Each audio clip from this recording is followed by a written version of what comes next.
makes sense of it all. But I can see that it makes no sense at all. Is it cool to go to sleep on the floor? 'Cause I don't think that I can take it anymore. Clouds still left of me, joke is still right here. I am stuck in the middle. Let's go. Clouds still left of me, joke is still right here. I am stuck in the middle.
It's always of interest because it's relatively low incidence.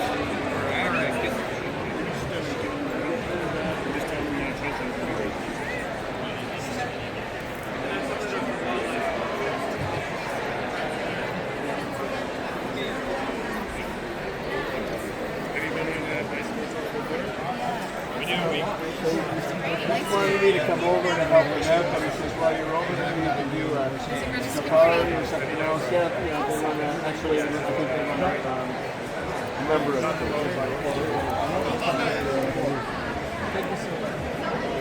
Okay.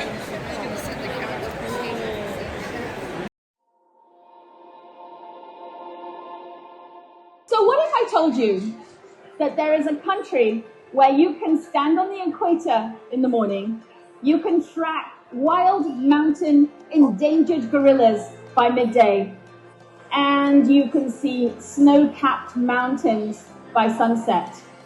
All of those things are possible just in one day, and this is Uganda.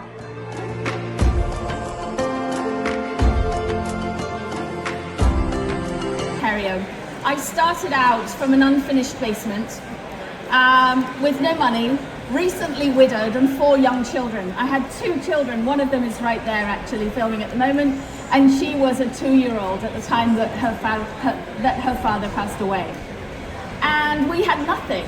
So I started out being a travel agent, but nobody was going to knock on my door and say, "Excuse me, is there a travel agent in your basement?"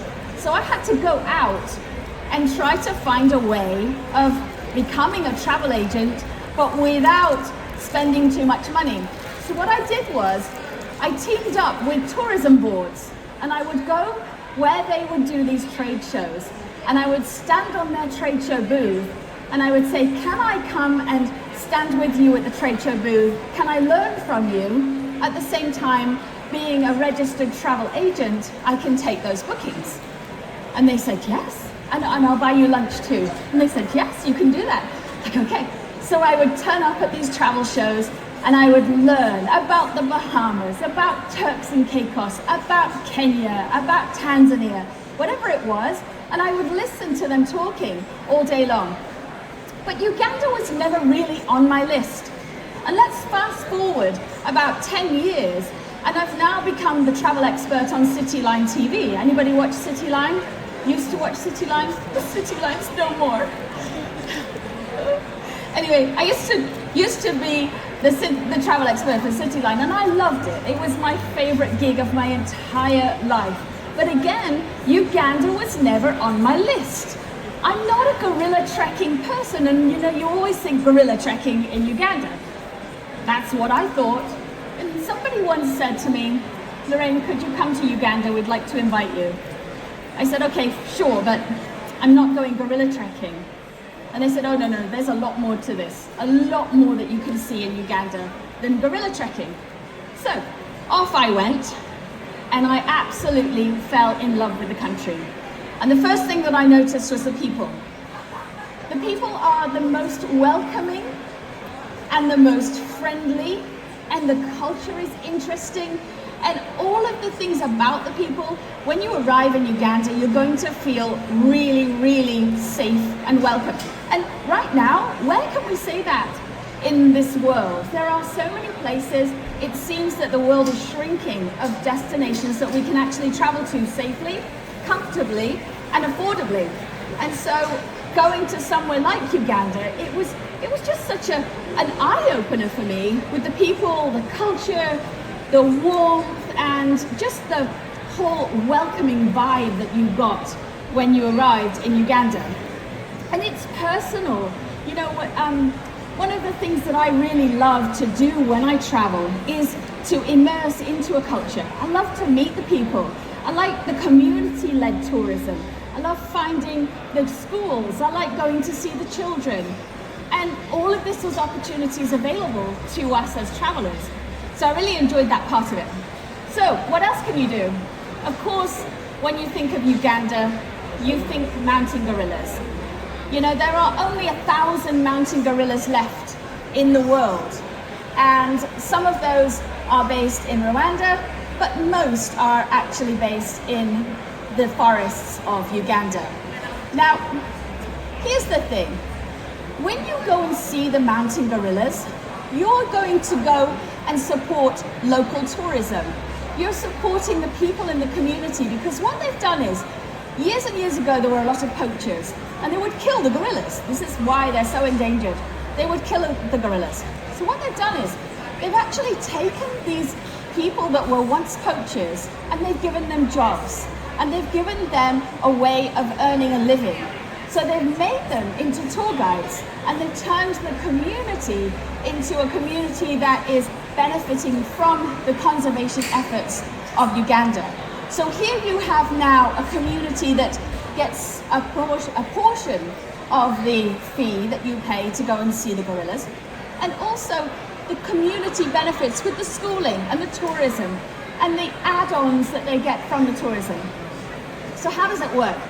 You can go and see a family of gorillas. Now, it may take 4 hours for you to trek through mountainous terrain to find one family of gorillas. It may take you half an hour.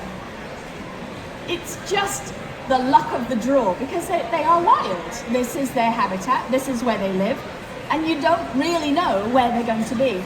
But once you find the gorillas, they're going to say, okay, you could just hang out with them for an hour, and you could just sit and watch them.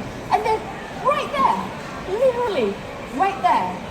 And you just watch them. You can watch the babies, you can watch the adults, you can watch the silverbacks. It's really, really cool. You're so close. And we share 98% of our DNA with the gorillas. So of course you have to be masked, because you really don't want to be sharing any of our potential germs with the mountain gorillas. But it's just the most personal, and many travelers say that it's the most profound wildlife encounter that they've ever had. We had one gentleman that came with us. He was 84 years old, and he did the gorilla trek, and he came back and he was in tears. He just said it was just the most amazing experience that he had ever had. It's the kind of thing that gives you goosebumps. And it's just, the gorillas is where you should start. Or you could end with gorillas. But here's the thing. There are over 1,000 gorillas left in the wild. These are just some facts that we have been told. It's the only place on earth where you can walk into a rainforest and sit meters from a gorilla. You can only see them in a small group of people, so they only allow a certain number. Somebody said to me today, they were on the booth, and they said to me, what if you become very popular in Uganda? Because right now Uganda is a big secret. You know, there's not much tourism that goes to Uganda. People really don't know how wonderful it is. And So she said, well, if you do a good job, what happens if it becomes over-touristed? I said, that's a very, very good problem to have, and we'll cross that bridge when we come to it. But one thing I can definitely tell you is that they will always limit the number of visitors that actually visit the gorilla families every single day. So even if lots and lots of people wanted to go, it just means you're going to have to spread out the days that you go to see the gorillas, because you're not going to all be able to go at one time. And as I said, it's going to take maybe 1 to 4 hours, depending on where the families are that day. Rangers. And as I said before, former poachers are now working as guides. You know, look at it this way. A poacher may have many, many, many people above them along the chain. So one poacher for, let's say, a rhino horn may only get paid $50. Well, he's forced into that situation if he's a very poor family. He doesn't have another income, and he's really the bottom of the chain. He's the person that's going to go to jail if he gets caught poaching. But the person above him, and the person above him, and the person above him are earning thousands and thousands more. So to take the people that were really struggling at the bottom of the food chain, who are the poachers originally, and say, look, you don't need to do this anymore. Help us with your experiences. Help us to protect the animals. Then all of a sudden we have encompassed a much greater good that will help everybody. So not just gorillas, primates. There are so many different primates in Uganda. You can see the black and white colobus monkeys. You can see the host monkeys, blue monkeys, red-tailed monkeys, olive baboons, and these are all monkeys that you can go trekking for. So you actually get not just the big 5 in Uganda, you get the big 7. That's what they call it. Because everywhere else in the world you can go off and you can see lions, and you can see elephants, and you can see the buffaloes and the typical big 5. But in Uganda, you can see 7, the big 7. So the primates, the gorillas, and the usual big 5 as well. So all of these are available to you. Now, let's say you go for gorilla trekking, and you also choose to go for chimpanzee trekking. The chimpanzee permit's only $250. And you can actually go right into the forest, and you hear them. It's like they're having a massive party around you, but you're in their natural habitat. So you literally have all kinds of different experiences in one itinerary, on one trip. Birding. Anybody here of birding? Anybody here interested? Yes. So have you ever seen a shoebill? No. It's about this big. It is the most ugly thing you've ever seen in your life. I mean, shoebills, they're like prehistoric creatures. And once you see them, it turns you into a birder. You might not be a typical birding enthusiast, but when you see one, all of a sudden, those photos, click, click, click, click, click, click, click, click, click, and they're just kind of looking at you like, why are you got the photography going on? Why do you care? They're not dangerous. They just look really, really weird, which is great. It's all about the travel. Birding by boat. So you go down to the Kazinga Channel. Oh, you see everything. On the Kazinga Channel, which is right in the Queen Elizabeth National Park, you see the buffaloes at the side of the river. You see the elephants. We even saw one elephant dancing, or looked like he was dancing anyway. You go down along the boat, and there's one hotel chain that actually has an old ancient dhow.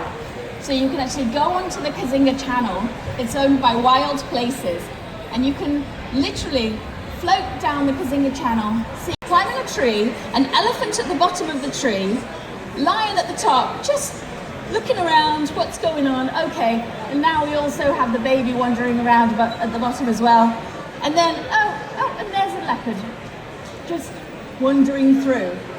All of this happens in Uganda, and it's something that I love safaris, but I just didn't really understand that this is a possibility in Uganda. Okay, let's talk about adventure. You're out the outdoor adventure show, so you must be adventurers.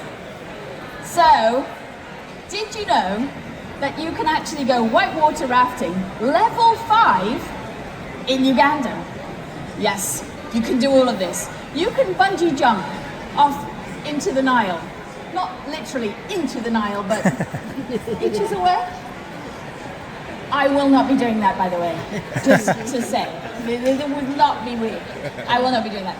But you can bungee jump, you can kayak, you can whitewater raft, all on the Nile and also on Lake Victoria. There's so much action and adventure, and there's even a wonderful hotel that has things like ATVs that you could go around trails. There's a lot of adventure and activities that can be done in Uganda. Sunset boat cruises, bungee jumping. Who's in? Bungee jumping? I'll do it if you don't. No, I won't do it. I'm lying. So big volume rapids, literally they rival anywhere in the world. You wouldn't imagine that this is possible, but they rival anywhere in the world. Next up, has anybody here ever been climbing Mount Kilimanjaro? You have. So did you know that the Rwenzori Mountains, you can climb the Rwenzori Mountains, and it is equally as beautiful, it's equally as accessible, and at the top you'll even find snow caps at the top of the Rwenzori Mountains. It is a multi-day hike, same as Mount Kilimanjaro. You again will not find the crowds like you do at Kilimanjaro, and you know, it's a real serious, amazing country. It's one of the places that you think, Uganda, and then you go and you're like, I have to tell everybody, which is why I'm here. It surprised me. It surprised me so much that this country has so much to offer and is just far from the madding crowd. We don't have the crowds visiting all of the places like you do in most popular places. And so therefore, it is a perfect destination to go for your safari, for your culture, for your marathon running, for your adventure, and for gorilla trekking, if that's what you would like to do. And when we were gorilla trekking, one of the things we did was we met these beautiful little babies. Obviously, we couldn't touch them, but they were really close, really close to us. And I decided, okay, I have a 6-year-old granddaughter. And in the schools, there's conservation education, but not as much as there should be. So I wrote a book. So here today, we're launching my little book, which is called Nero. And I want to introduce you to the ambassador to Canada from Uganda, Alan Kajik. Would you like to come and say a few words, sir? Because this is the ambassador. He's come all the way from Ottawa just to spend the day with us. Thank you very much. Thank you. And I want to open it up to some questions and answers. But my little book here, the ambassador has agreed to purchase my books and put them into schools and donate them to schools, right? I'm going to give you a microphone. Here.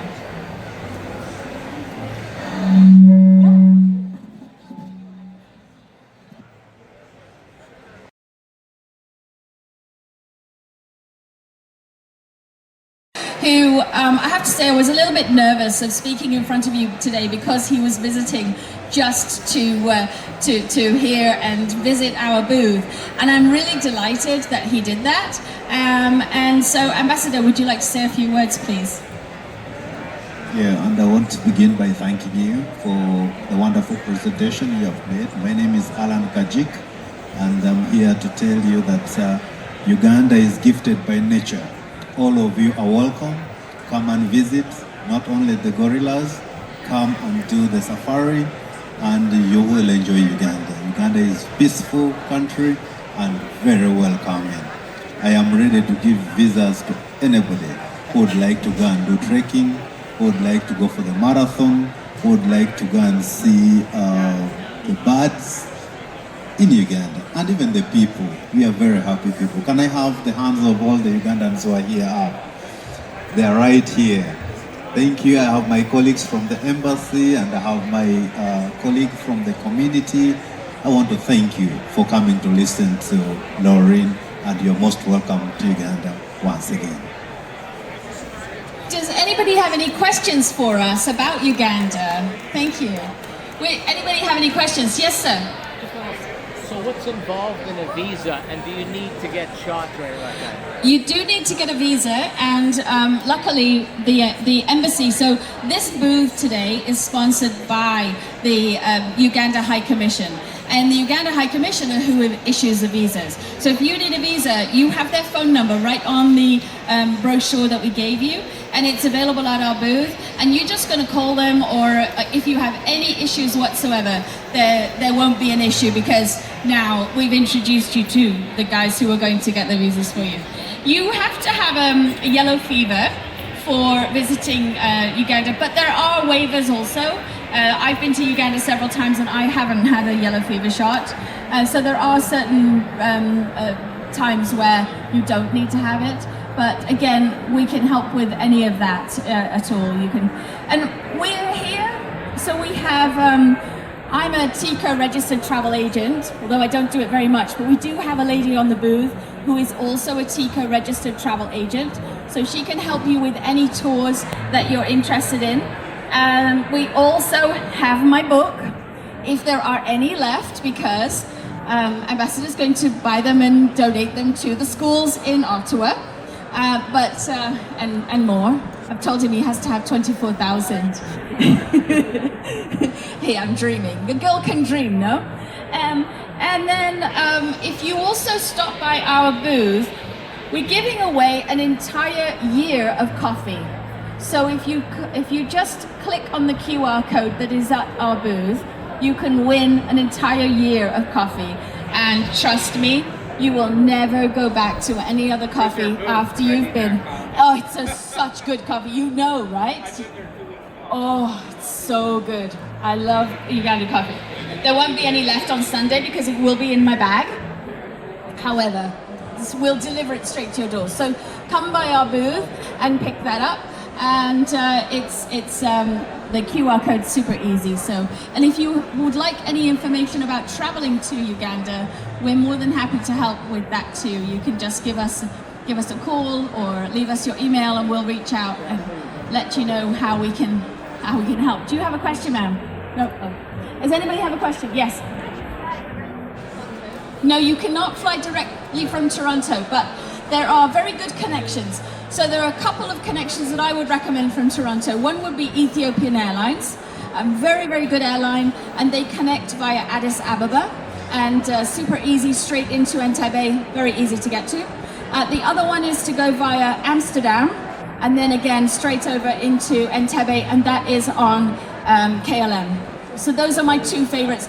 Air France is another really good one, isn't it? Air France is, again, connecting in through Paris and then straight on to Entebbe. There are others like Turkish Airlines that fly as well, but it's a 3-stop rather than a 1-stop. 2-stop, should I say, rather than a 1-stop. So, but Ethiopian Airlines, if you are a member of Aeroplan, they also give Aeroplan points as well because it's part of Star Alliance. So that's another good option. Flights, I was looking for somebody yesterday, around 1,500 for a flight, a good quality flight. You know, there are, you know, you always find, if you put, we'll go for the cheapest flight, you always find the flight that goes here, and then here, and then here, and then here. And it's gonna save you $200. But a good quality flight, with maybe just one stop, was looking at around $1,500 to $1,700 right now. Gorilla permits, $800. Rwanda, gorilla permits, $1,400. So, big difference. Yeah, need we say more? Yes? You're mentioning about the permits. Do you have to buy a permit to go see them? Yes, you do need a permit. It's very, very tightly controlled, the permits are. And the permits are issued by the Uganda Wildlife Authority. And whatever tour operator you're booking with, travel agency, they will get that for you in advance. And it's strictly monitored. Your passport will be given as identification and that sort of thing. So it's very, very tightly monitored, but it's all arrangeable by us for you. So you have certain days you can go over. Yes, yes. Yeah, and they do, there are companies also that will guarantee that you will see the gorillas, and it's very rare that you don't see the gorillas, but yes, you do need permits, and it is something that is arranged easily. Anybody else have any questions for us? Can I invite my colleagues to join me here and we launch the book to the Canadian market.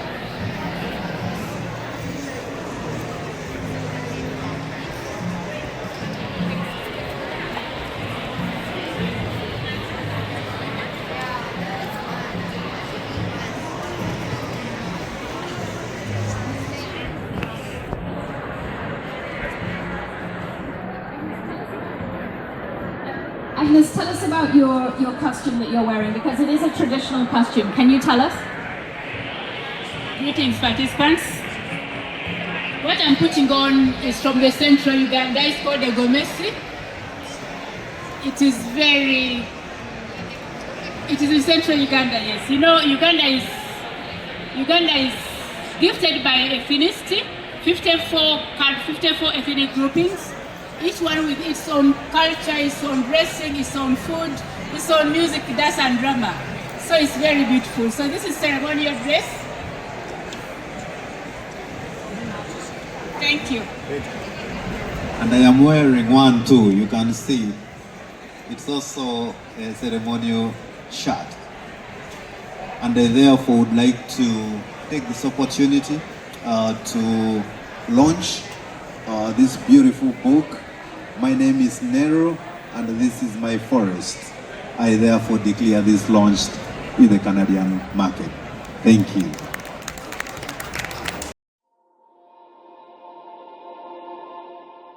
So what if I told you?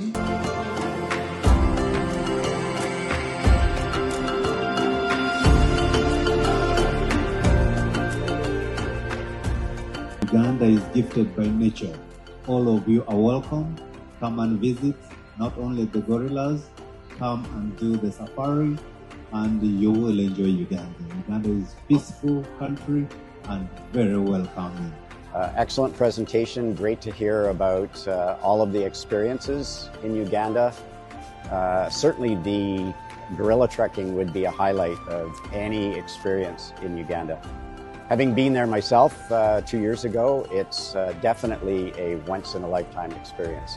We are showcasing what Uganda has to the rest of Canadians by inviting them to come and see Uganda. We are also running a drive to win Ugandan coffee for a year when people scan our QR code that is indicated down there. So welcome everybody, come and visit Uganda.